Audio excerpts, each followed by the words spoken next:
Hello and a very good evening. You're watching the news at 6 on Rajya Sabha television with me, Frank Pereira. Here are the headlines. Finance Minister Arun Jaitely says massive deposits in banks will help fix tax liabilities, asserts that demonetization will benefit the economy in the medium and long term. Opposition challenges his claim.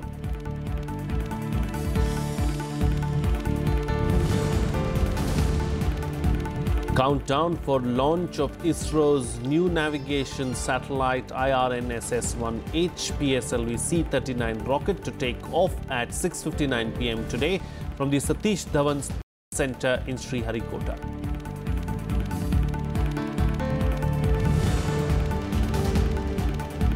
Heavy rains in Mumbai trigger building disaster in Mumbai. 16 people killed as 5-story building collapses in congested Bindi Bazaar area.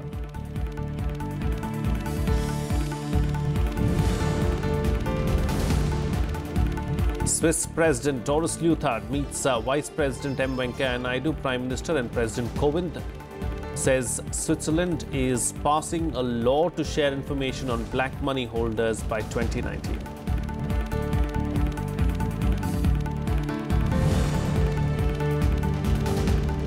And Rajiv Gauba succeeds Rajiv Maharishi as Union Home Secretary, a 1982 batch IAS officer of Jharkhand cadre.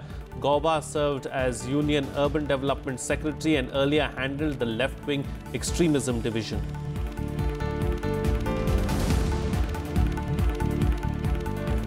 Well, Finance Minister Arun Jaitely on Thursday said that deposits of large amount of money in banks will help fix tax liabilities. Jaitely also asserted that the fallout of demonetization was on predicted lines and the economy will benefit in the medium and long term. A day after RBI revealed that 99% of demonetized notes were returned, Finance Minister Arun Jaitly stressed that even though money got deposited in banks, it does not mean all of it is legitimate. Jaitly also asserted that despite the pain associated with demonetization, the country was ready for this kind of change. As far as the GDP is concerned, the economy stands to gain from the integration of the informal and the unaccounted economy, which is now taking place into the more accounted economy. The Finance Minister also stressed that the status quo of a parallel economy could not have been allowed to go on indefinitely. The larger impact is you had 25% more people immediately after demonetization filing income tax returns. In the very first month of the GST, and this could be because of GST, it also could be the hangover effect of the demonetization itself. Nobody gave us a chance that we would cross the red line in terms of our estimated revenues between the centre and the states. Nearly 10 months after Prime Minister Narendra Modi announced demonetization, the Reserve Bank of India released the provisional figures on Wednesday on the count of old 500 and 1000 rupee notes. The total value of invalidated 500 and 1000 rupee notes at the time of demonetization was 15.44 lakh crore rupees, or around 86% of the currency in circulation. 99% of the demonetized currency found its way back to the banking system. Only a little over 16,000 crore rupees of 15.44 lakh crore was not returned. Kriti Mishra, Rajya Sabha TV.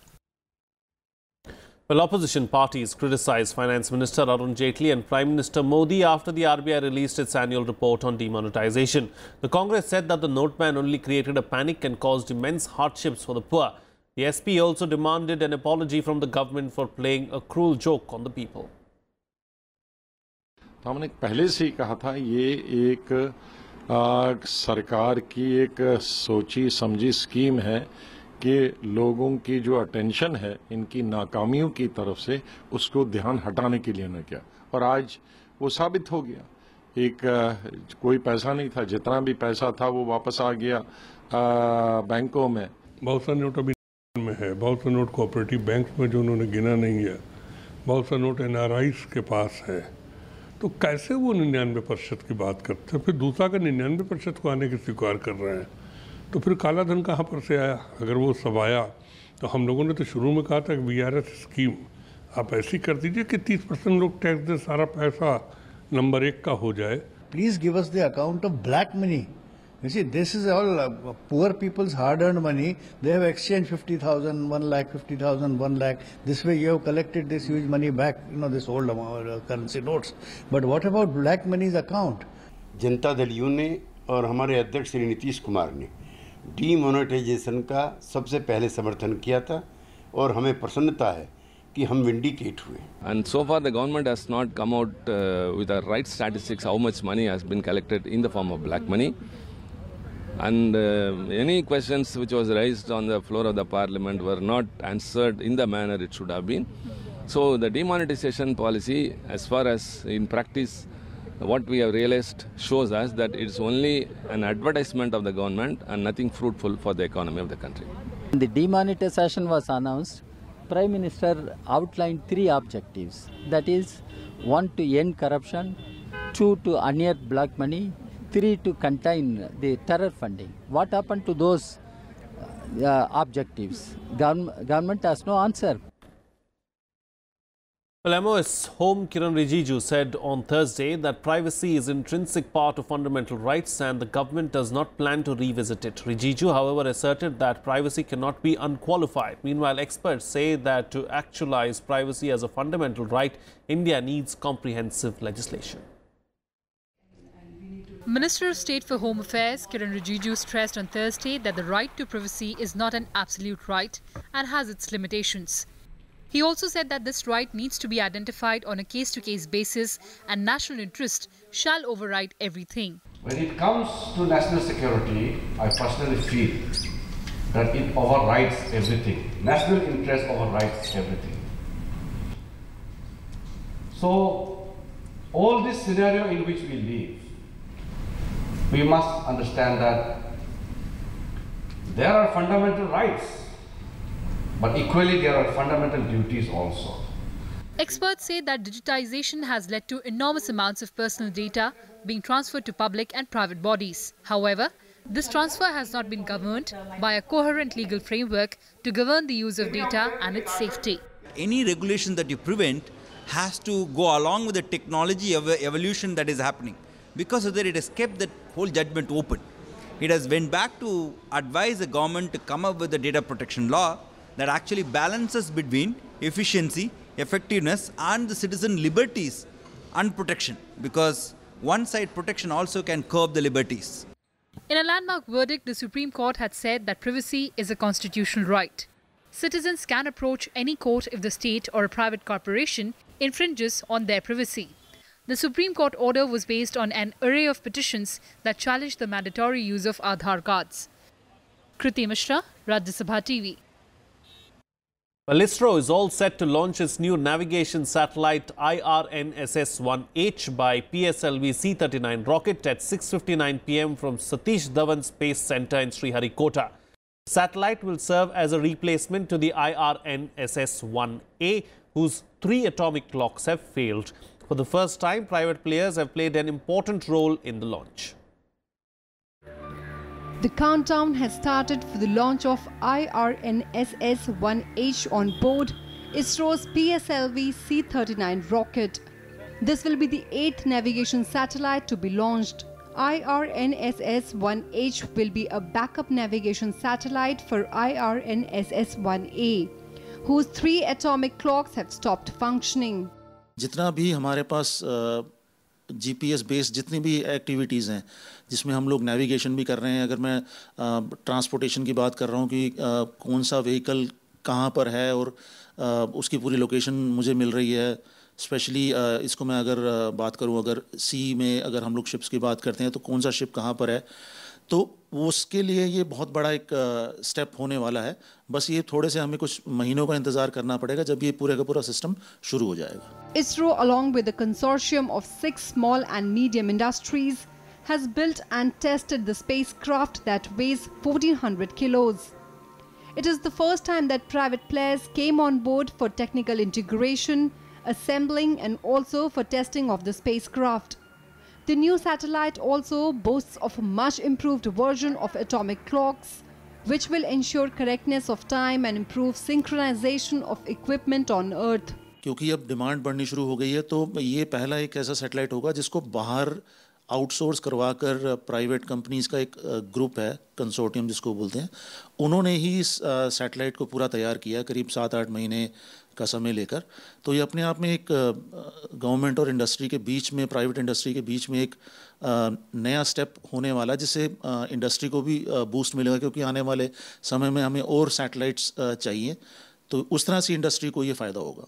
IRNSS, or the Indian Regional Navigation Satellite System, is an independent regional navigation satellite system developed by India at par with US-based GPS. IRNSS applications are being used in terrestrial, aerial and marine navigation, and also in disaster management, mapping, and both by the civilian sector and the armed forces. Aruna Thakur's report for Rajya Sabha TV.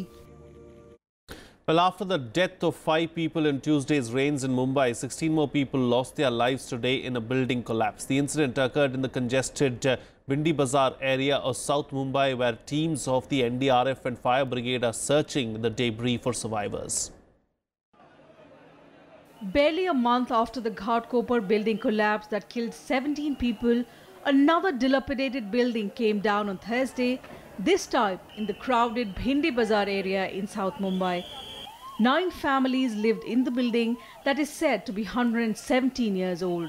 Locals said the building also housed a play school, but children had not arrived when the tragedy took place. The ground floor also had 6 godowns. Total नीचे speech का जो godown था उसमें रोज 15 से 20 आदमी तो रहते थे, आज का मालूम नहीं मुझे, और टोटल उसके बाजू में जो कैटरर्स का था उसमें हर इसमें 4-5 आदमी रहते थे, तो टोटल नीचे ग्राउंड के हिसाब से मेरे हिसाब से 25 आदमी तो रहते हैं, 20 से 25। प्ले स्कूल था लेकिन आज प्ले स्कूल की हॉलीडे है तो बच्चे लोग नहीं आए। Rescue workers had a tough time removing the concrete slabs and rescuing those trapped inside. Several NDRF teams and over 100 fire brigade officials were deployed to survivors. Chief Minister Devendra Fadnavis visited the site and announced compensation for the deceased. सरकार इन सभी के साथ में है, जो यहाँ पर जिनको मृत्यु आया है ऐसे लोगों को, उनकी फैमिलीज को 5 लाख रुपए का कंपनसेशन सरकार देगी। जो जख्मी है उनका इलाज का खर्चा भी सरकार करेगी, और एडिशनल चीफ सेक्रेटरी लेवल के अधिकारी, एडिशनल चीफ सेक्रेटरी हाउसिंग, उनको हमने इसकी जांच करने के आदेश ये दिए हुए हैं, जिसके माध्यम से इसकी पूरी जांच की जाएगी। अगर इसमें कोई भी किसी भी प्रकार की कोताही हुई है तो उसके ऊपर एक्शन लिया जाए। Civic authorities blamed the Maharashtra Housing and Area Development Authority that declared the building unsafe in 2011. बचाव कार्य करणं, जे ढिगाऱ्याखाली अडकलेले आहेत त्यांना वाचवणं याला प्रायोरिटी आहे, आणि ही इमारत म्हाडाची होती, आणि मला वाटतं मिळालेल्या माहितीनुसार त्या ठिकाणी LOI वगैरे आलेला होता, ती इमारत खाली करून। The police say torrential rains may have damaged the building. Mumbai has many old buildings that are over 100 years old. Despite being declared unsafe, residents continue to occupy them. This year, a pre-monsoon BMC survey identified 800 buildings as dangerous.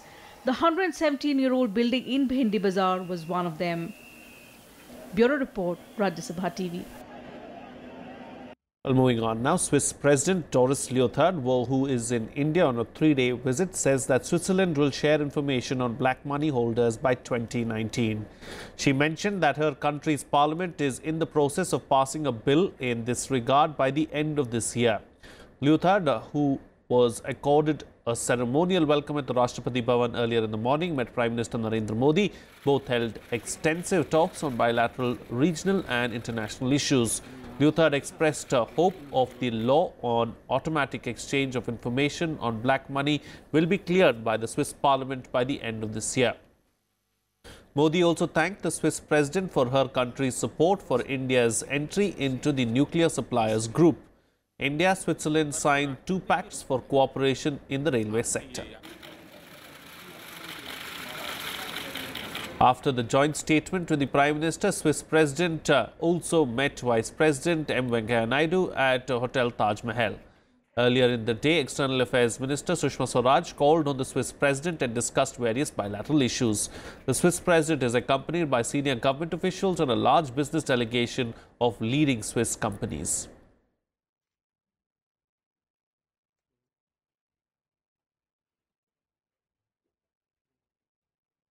आज दुनिया के सामने financial transaction में transparency चिंता का गहन विषय है।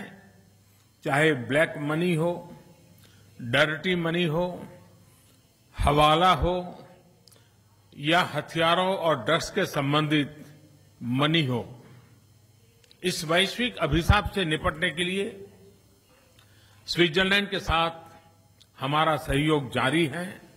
We have probably today one of the strongest laws on money laundering. Would be happy if other countries would follow Switzerland, and therefore I'm pleased that we have now also the Indian approach, or the expansion of the automatic exchange of information. Parliament, and we hope that end of this year this will pass so that we can be operational by 2019, that the first exchanges can take place. Well, moving on now, senior IAS officer Rajiv Gauba succeeded Rajiv Maharishi as the Union Home Secretary today. Gauba will have a fixed 2-year tenure in the sensitive post. The 58-year-old bureaucrat was appointed Home Secretary about 2 months ago and has been serving as officer on special duty in the Home Ministry since then. He had earlier served as Secretary in the Union Urban Development Ministry before being given the new assignment. Gauba also worked in the Home Ministry as Additional Secretary, where he handled the crucial left-wing extremism division. A 1982 batch IAS officer of Jharkhand cadre, he has wide-ranging experience in policy making and program implementation in both central and state governments. He also represented India on the International Monetary Fund Board for 4 years. In his current position, Gauba would be dealing with issues like internal security, militancy in Jammu and Kashmir and the Northeast, Maoist problems in the central and East India, besides other issues. Well, India's gross domestic product growth fell to 5.7% during the first quarter, April to June of the current financial year. The GDP numbers in the previous quarter, Jan to March, declined to 6.1% due to impact of demonetization. The data is also said to indicate the impact on economy of the uncertainty and confusion before the goods and services tax, which was launched on July 1st.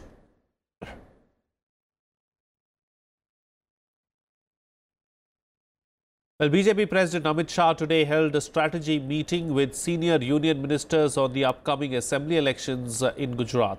Finance Minister Arun Jaitely, who is in charge of the election in Gujarat, and co-in charges Narendra Singh Tomar, PP Chaudhary, Jitendra Singh and Nirmala Sitharaman were present at the meeting.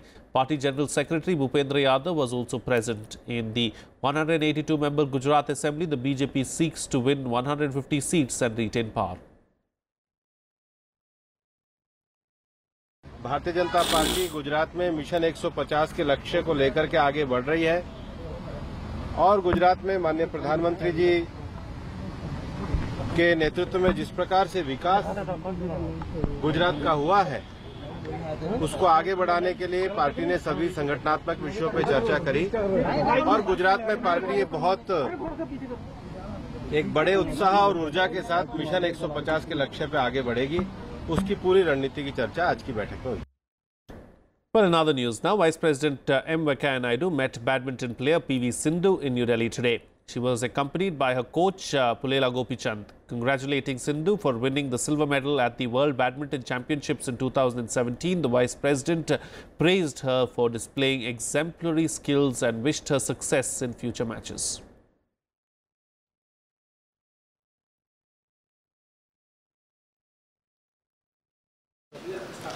Of course, it's a great feeling. I've met him today and he congratulated me.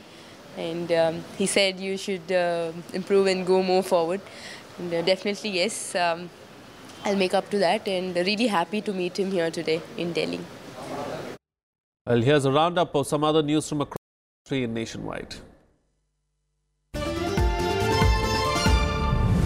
Well, the death toll due to flooding in Uttar Pradesh rose to 104 today, with over 28 lakh people displaced by the rising river waters. 3 lakh people are taking shelter in the eastern part of the state. Army choppers and NDRF continued relief and rescue operations in the flood-hit areas.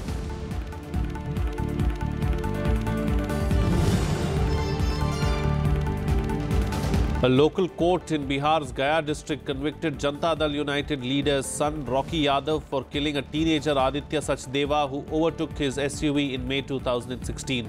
Three others, Rocky's father Bindi Yadav, his bodyguard Rajesh Kumar and Rocky's cousin Teni Yadav have also been convicted in the case. The punishment will be announced on the 6th of September.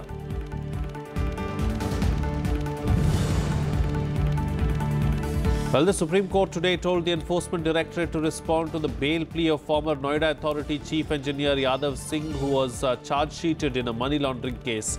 A bench issued a notice to the ED asking it to file its response within 2 weeks.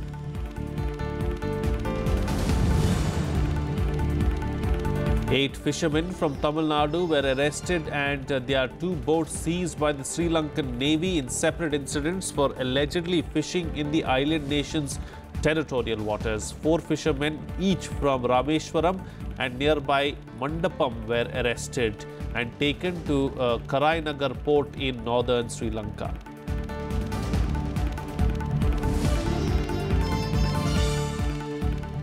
Well, moving on to some international news now. At least 38 people have died so far in the devastating rain and floods due to Hurricane Harvey that hit Texas state on Friday. An evacuation warning was also sounded in Crosby in Texas after 2 explosions were reported from a damaged chemical plant today. The Category 4 hurricane, which is now downgraded to a storm, is now expected to hit Memphis on Friday. Triggered by Hurricane Harvey's torrential rains, 2 explosions were reported from a flooded chemical plant in Crosby, 40 kilometers from Houston on Thursday. The plant is owned by French chemicals group Arkema, which said there was risk of more explosions at the site. Workers were evacuated from the damaged plant on Tuesday itself. Residents within 2.4-kilometer radius were later ordered to evacuate the area.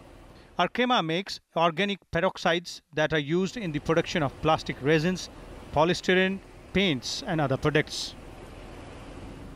Harvey, the costliest natural disaster in US history, may cost $160 billion in economic damages in Texas.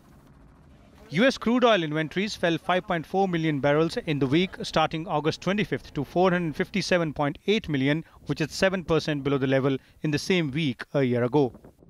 The storm has been a worst possible scenario type situation as far as the day-to-day operations of refineries in the Gulf Coast. Every refinery, every significant refinery has gone down. Right now, we've lost probably between 3 and 4 million barrels a day of refining capacity. That would be the case for a couple days, I would expect. A refinery that goes into cold shutdown, it takes a good 10 to 20 days to bring that back up to full operational level. As water began to recede in Houston and nearby areas, the death toll rose to 38. Even as warning of severe flooding in parts of southeast Texas and southwest Louisiana continue, Harvey is now expected to hit Memphis, where up to 9 inches of rainfall is predicted by the end of Friday. The storm is most likely to dissipate over the Ohio River Valley on Saturday. Bureau Report, Rajya Sabha TV. Well, the United States flew some of its most advanced warplanes in bombing drills with ally South Korea on Thursday, 2 days after a North Korean missile fired over Japan sharply raised tensions. The drills involving 2 supersonic US B-1B bombers, 4 US stealth F-35B jets, as well as South Korean fighter jets, came at the end of the annual joint US-South Korea military exercises that focused mainly on computer simulations. North Korea said the launch of an intermediate range ballistic missile on August 29th was to counter US and South Korean military drills and was a first step in military action in the Pacific to contain the US territory of Guam. Meanwhile, the United States also sought concerted action by the international community to pressure North Korea into abandoning its banned nuclear and missile programs. United States also disclosed that it was working on new sanctions. However, North Korea reasserted its right to self-defense and defended its latest ballistic missile which flew over Japan.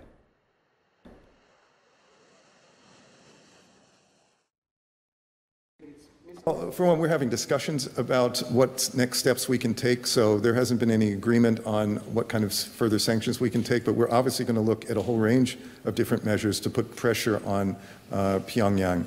And we will work with our allies, with other partners, with China and Russia to see what more we can do.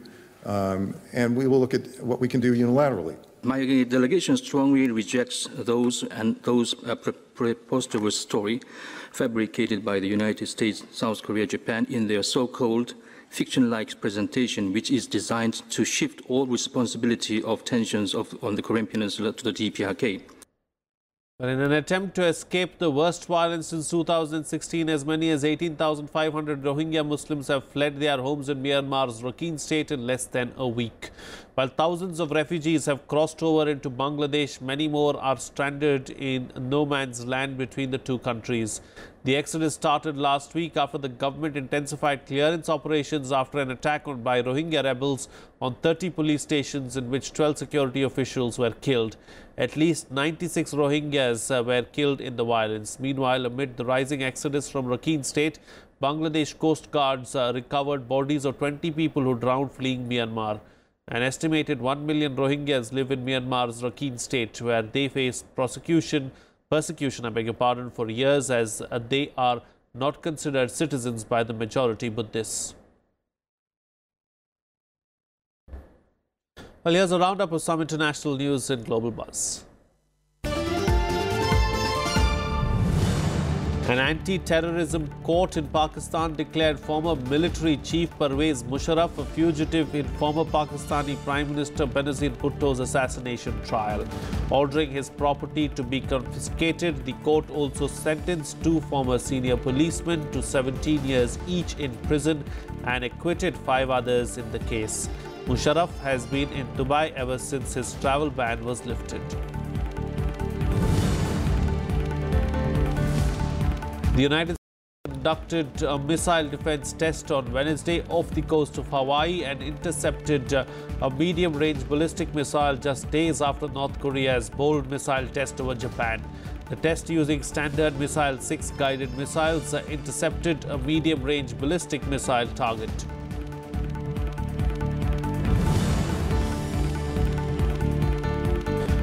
A growing wildfire near Grass Valley in Nevada County closed roads and caused mandatory evacuations on Wednesday. The blaze, dubbed as the Pleasant Fire, scorched 200 acres, including multiple structures. A local church is being used as an evacuation center, but so far no deaths or injuries have been reported. Well, that's it on this newscast. Have a good evening.